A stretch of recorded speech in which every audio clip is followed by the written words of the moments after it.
আপনাদের কেউ কেউ যখন হারাম সম্পর্কে জড়ান, নিশ্চিত বলছি না, আপনাদেরকে অভিযুক্ত করছি না, কোনো মানুষ, আপনারা না, কোনো মানুষ যাদেরকে আপনারা চিনেন, তারা হয়তো অনৈতিক সম্পর্কে জড়িত, আর আপনি তা থেকে বের হতে চাচ্ছেন। তো আপনি এই আলোচনা শুনে তাকে মেসেজ দিলেন, আমি আর এটা করতে পারবো না। সে উত্তর দিল, তুমি কি আমাকে ভালোবাসো না? তুমি এখন আমাকে ঘৃণা করো? তুমি কি মনে করো যে আমি তোমার জাহান্নামে যাবার কারণ? আমি কি এতটাই খারাপ? এখন আপনি বলছেন, না তুমি অতটা খারাপ না, না আমি তোমাকে ভালোবাসি, তুমি মোটেই খারাপ না, তুমি অনেক ভালো। ঠিক আছে, যদি আমার সাথে সম্পর্ক সমাপ্ত করতে চাও, আজকে রাতে আমার সাথে দেখা করো, আর আমার মুখের সামনে এটা শেষ করো। না, এটা আমি করতে পারবো না। ঠিক আছে, তুমি আমাকে ঘৃণাই করো, আচ্ছা ঠিক আছে, আমি আসছি।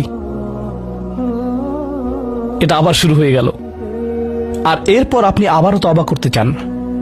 দেখতে পাচ্ছেন?